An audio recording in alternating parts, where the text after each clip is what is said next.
Salut tout le monde, c'est leur clap.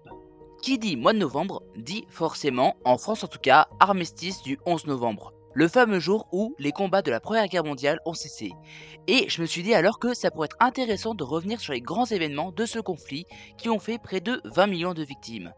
Et à la base je voulais faire une grosse vidéo sur le sujet, mais je me suis dit que ça pourrait être plus intéressant pour vous de passer au peigne fin sur tout ce qui s'est passé pendant le conflit, en faisant une vidéo à chaque fois sur chaque étape de la guerre. Et promis, après je ferai Napoléon III et l'épisode 2 des reines les plus badass de l'histoire. Aujourd'hui, je vous propose donc de vous faire découvrir le contexte historique et politique qui a mené à l'un des conflits les plus dévastateurs de l'histoire. On va donc voir comment des tensions accumulées sur des décennies ont transformé l'Europe en une véritable poudrière prête à exploser. À travers cet aperçu, vous verrez que les motivations de chaque pays étaient bien complexes et bien plus qu'une simple histoire d'alliance. Sur ce, passez un excellent moment devant cette vidéo. Mais avant tout, n'oubliez pas de vous abonner à la chaîne, de liker la vidéo si ça vous plaît, et de me dire en commentaire ce que vous en avez pensé, ou pour me raconter des histoires peu connues que vous connaissez sur ce conflit. Et surtout, n'oubliez pas d'activer la petite cloche pour ne jamais rien manquer de mes prochaines vidéos. Bon allez, c'est parti.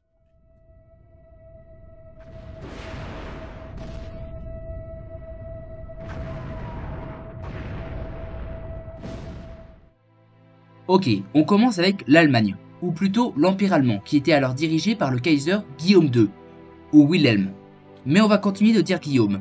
Pour rappel, l'Allemagne, ça ressemblait à ça dans les années 1815, c'est-à-dire au moment de la bataille de Waterloo. Mais grâce à l'intervention de Otto von Bismarck, tous les royaumes allemands vont s'unifier pour ne former qu'un seul grand empire en Europe centrale en 1871. Donc, à la fin du 19e siècle, l'Allemagne est devenue une des nations les plus puissantes d'Europe. Très vite, l'Empire allemand a connu une industrialisation et un développement économique impressionnant, lui permettant de rivaliser avec les plus grandes puissances mondiales comme la France et la Grande-Bretagne. Cependant, l'arrivée au pouvoir de l'empereur Kaiser Guillaume II en 1882 va marquer un véritable tournant. Plus impulsif et moins prudent que Bismarck, ce petit-fils de la reine Victoria n'a qu'un seul rêve, faire de l'Allemagne une grande puissance qui pourra jouer un rôle majeur sur la scène internationale, à la fois sur le plan militaire, diplomatique et économique. Et pendant l'ensemble de son règne, il n'aura que ces mots à la bouche. Par exemple, Guillaume II, il avait pour ambition de rattraper à tout prix le retard colonial de son pays par rapport à la France et à la Grande-Bretagne, qui, eux, avaient déjà établi de vastes empires en Afrique, en Asie et même au-delà. Cette ambition, elle porte un nom, la Weltpolitik, qu'on peut littéralement traduire par politique mondiale en allemand. C'est dans ce contexte qu'ont eu lieu les fameuses crises de Tanger en 1905 et d'Agadir en 1911. Pour la première, Guillaume II était parti au Maroc et le 31 mars 1905, il déclara publiquement son soutien au peuple marocain, s'opposant ainsi à l'influence française grandissante dans la région. Forcément, c'est pas ce genre d'événement qui a mis une très bonne relation entre les deux pays. La crise fut temporairement résolue par la conférence d'Algésiras en 1906, qui permit à la France de conserver son influence dans la région, tout en garantissant l'accès économique pour les autres puissances. Néanmoins, cet événement y marque une étape importante vers la Première Guerre mondiale, en attisant les rivalités entre la France et l'Allemagne, rivalités qui ne vont que s'accentuer avec la crise d'Agadir 6 ans plus tard. Cette fois, les tensions montent lorsque la France commence à consolider pour de bon sa présence au Maroc. En réaction, l'Allemagne envoya un navire de guerre, la Panther, dans le port d'Agadir sous prétexte de protéger ses intérêts économiques. Ce geste, perçu comme une menace directe par la France et le Royaume-Uni, risquait alors de provoquer une véritable escalade militaire qui aurait très bien pu être l'étincelle allumant le brasier de la guerre.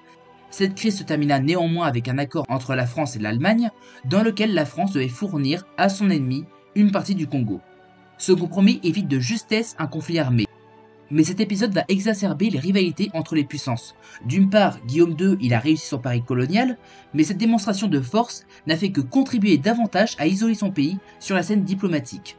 Mais outre les ambitions coloniales, une autre politique allemande a alimenté la méfiance des autres puissances, à savoir la construction de sa flotte de guerre. Souhaitant rivaliser sur les mers avec la Royal Navy britannique, la Kaiserliche Marine, désolé pour la prononciation, comptait une flotte puissante, devenue la deuxième au monde après celle de la Grande-Bretagne. À l'époque en tout cas, avec environ 29 cuirassiers de type Dreadnought, je ne sais pas comment ça se prononce, désolé, 13 cuirassiers de type Dreadnought, 5 croiseurs de bataille, ainsi que divers croiseurs légers, destroyers et sous-marins U-boat en 1914. Pour les Britanniques, cette flotte allemande était alors perçue comme une véritable menace par rapport à la protection de leur empire et de leur voie commerciale, ce qui va alors déclencher une véritable course à l'armement entre les deux pays. En somme, la politique du Kaiser Guillaume II a joué un rôle central dans l'escalade des tensions internationales, en raison de ses ambitions coloniales, de sa politique navale et de son isolement diplomatique. Ces facteurs, combinés à la personnalité impulsive et parfois maladroite de Guillaume II, ont créé un contexte explosif dans lequel les alliances et rivalités sont cristallisées. La paix, j'adore.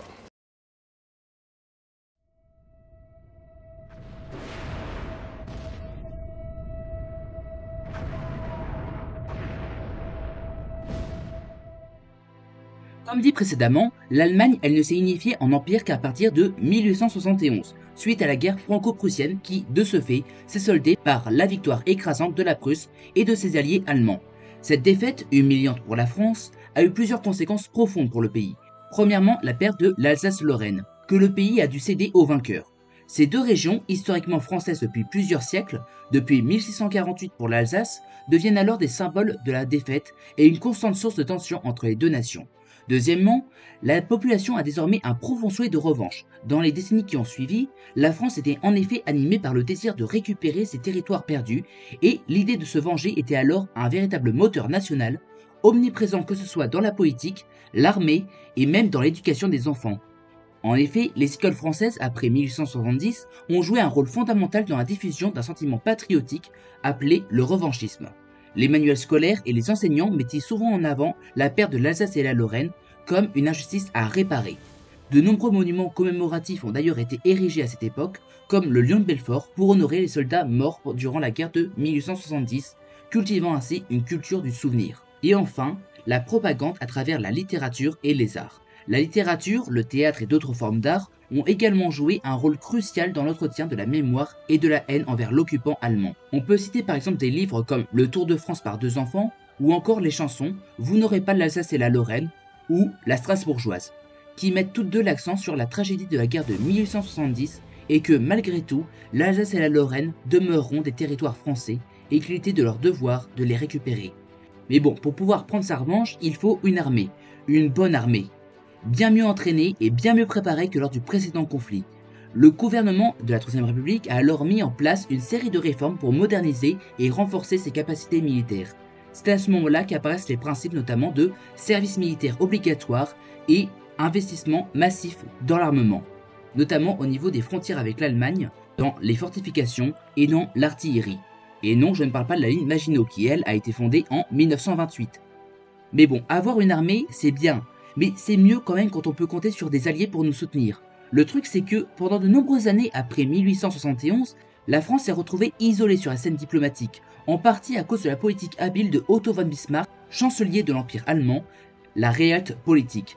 Mais si vous vous souvenez bien, je vous ai dit qu'à partir du moment où Guillaume II entre en scène en devenant empereur, ce dernier va opter pour un tout autre type de politique, incitant la crainte chez les autres pays, permettant ainsi à la France de sortir de cet isolement et de chercher de nouvelles alliances. C'est ainsi que, en 1894, la France a réussi à former une alliance avec la Russie, une puissance continentale qui s'opposait également aux ambitions de l'Allemagne et de l'Autriche-Hongrie. Puis, en 1904, ce sera au tour du Royaume-Uni de devenir l'allié de la France. Cet accord diplomatique entre les deux anciens plus vieux ennemis du monde sera alors connu sous le nom de Entente cordiale. Et finalement, ces alliances avec la Russie et le Royaume-Uni aboutiront ensemble à la formation de la Triple Entente, une coalition diplomatique visant à contrer l'influence de la Triple Alliance qui faisait de l'Allemagne, de l'Autriche-Hongrie et de l'Italie des alliés. Mais ça, j'en parlerai juste après.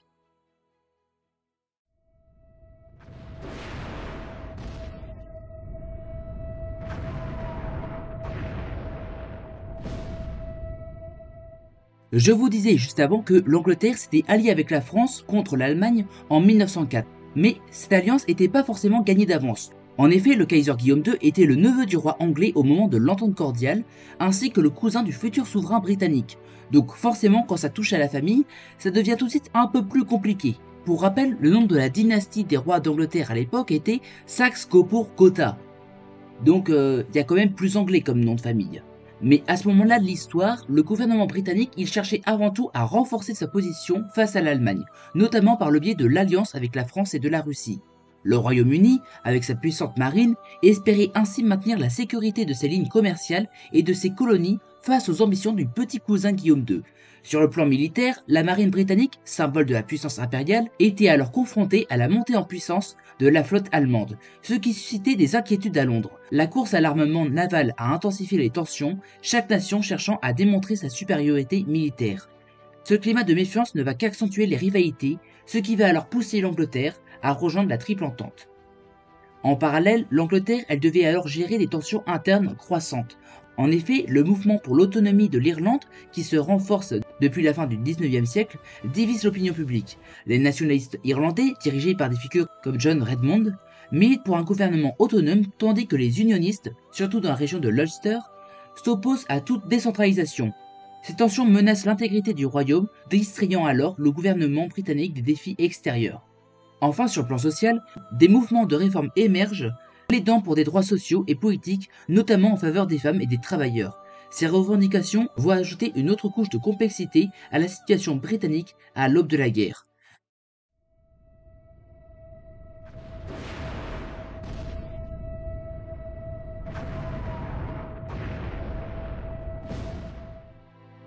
Quand on regarde la Russie aujourd'hui, et ce depuis presque un siècle, on ne peut pas s'empêcher de la voir comme un mastodonte parmi les plus grandes puissances mondiales, capable de rivaliser avec n'importe quelle armée. Pourtant, à l'aube de la Première Guerre mondiale, on pourrait dire que la Russie était l'enfant malade de la Triple Entente. Bien que par sa taille conséquente et par sa population, elle pouvait apparaître comme une puissance militaire redoutable, ses fondations étaient profondément fragiles. Déjà, Nicolas II, le tsar de Russie, monté sur le trône en 1894, était alors souvent perçu comme un dirigeant très incompétent. La guerre russo-japonaise de 1904 à 1905 a été un échec cinglant, dans lequel une énorme partie de la flotte russe a été détruite et au cours de laquelle le pays a dû céder des territoires, révélant ainsi les faiblesses de l'armée et alimentant le mécontentement populaire. La Russie était également marquée par de profondes inégalités. En ce temps-là, il n'y a pas si longtemps, nous vivions tous dans un univers enchanté, dans de somptueux palais, au rythme de fêtes grandioses.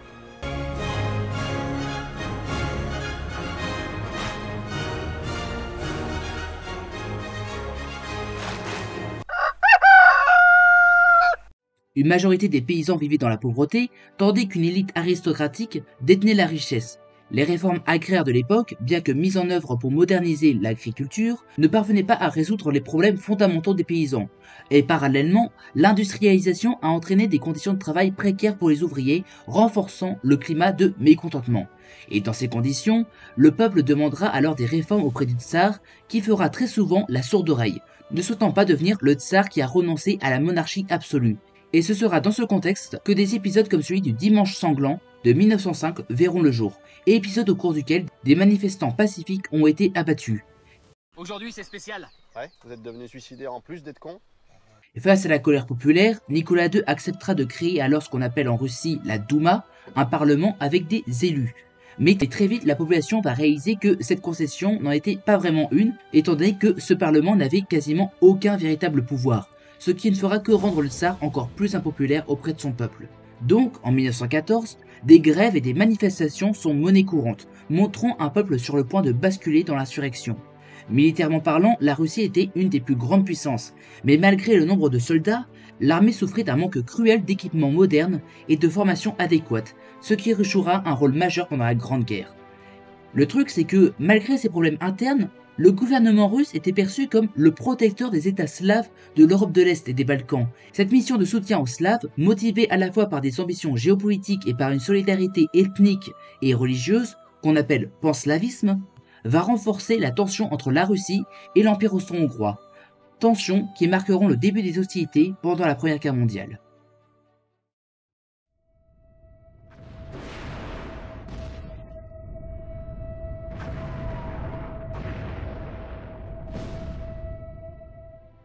Je me suis rendu compte qu'on avait souvent tendance à oublier de citer ce pays quand on parle de la Première Guerre mondiale. À l'orée du conflit de 14-18, l'Empire austro-hongrois se trouve dans une position délicate, marquée par des tensions internes et des rivalités extérieures. Déjà, regardez cette carte de l'Autriche-Hongrie en 1914. Et regardez maintenant ce que ça fait quand je la superpose avec la carte de l'Europe actuelle. Oui, l'Empire était gigantesque et comptait un mélange complexe de nationalités. On y trouvait à la fois des Allemands, des Hongrois, des Tchèques, des Slaves et plein d'autres groupes ethniques. Sauf que nombre de ces nationalités aspiraient à plus d'autonomie, voire à une indépendance totale. Ces tensions internes avaient d'ailleurs amené à la révolution de 1848. Oui, il y a eu plusieurs révolutions cette année-là, qui avait déjà été un signal d'alarme sur ces divisions, et les gouvernements successifs peinaient alors à gérer les demandes des différentes ethnies, notamment dans les pays slaves, dont les nationalistes se rapprochaient de la Russie. Aussi, je pense qu'il est important de préciser que l'Empire austro-hongrois en 1914 était techniquement une double monarchie constitutionnelle, avec d'un côté l'Empire autrichien et de l'autre le Royaume de Hongrie, avec deux parlements distincts et des politiques intérieures largement autonomes pour les deux nations. Toutefois, le pouvoir de l'empereur François-Joseph restait bien plus important que chez les autres monarchies constitutionnelles comme en Angleterre, puisqu'il conservait un contrôle centralisé et influent, en particulier dans la conduite de la politique extérieure et militaire. Pourquoi je précise ça? Parce qu'en 1914, l'empereur est déjà assez vieux, 83 ans, plus vieux que Joe Biden.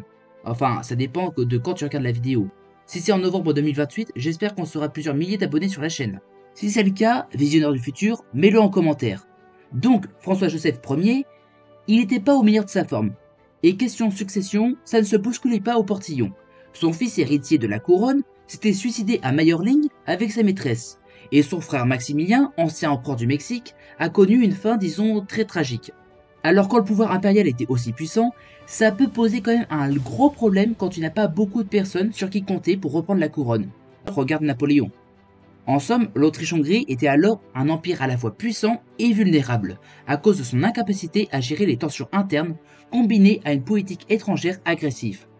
Et ce qui est sûr, c'est qu'une défaite pendant la Première Guerre mondiale ne les laissera clairement pas indemnes.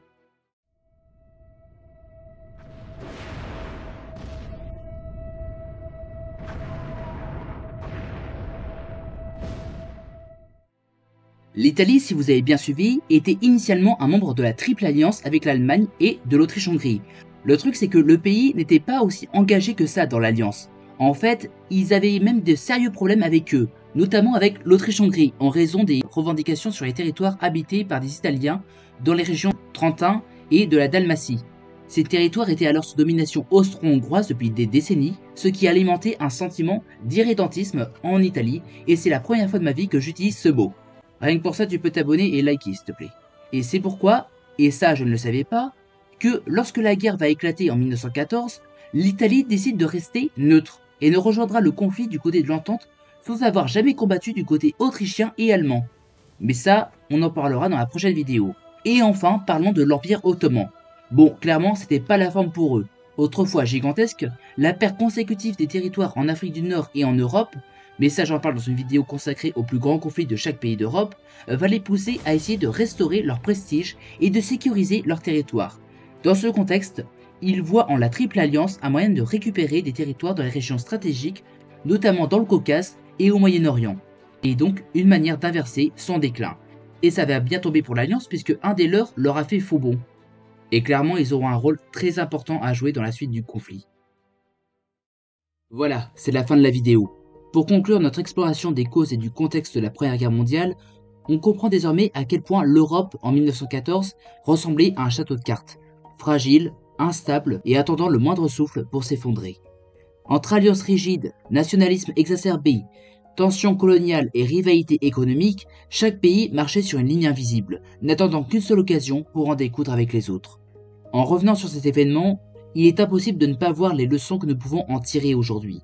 Comprendre ce contexte, c'est réaliser l'importance de la diplomatie, de la flexibilité et de la paix dans un monde où les différences peuvent aussi bien nous unir que nous diviser. La Première Guerre mondiale n'est plus qu'un chapitre d'histoire. Elle reste un rappel récent des risques de l'escalade incontrôlée et des erreurs d'un passé qui, espérons-le, ne se répétera jamais. Merci encore d'avoir regardé et de m'avoir écouté, et surtout n'oublie pas de t'abonner pour suivre l'apparition de mes prochaines vidéos. Si ça t'a plu, like la vidéo et dis-le moi en commentaire, forcément ça me fait super plaisir et ça aide grandement le référencement. Et n'oubliez pas d'activer la petite cloche pour ne jamais rien manquer. Moi je vous dis à la prochaine, salut tout le monde, c'était Lord Clap.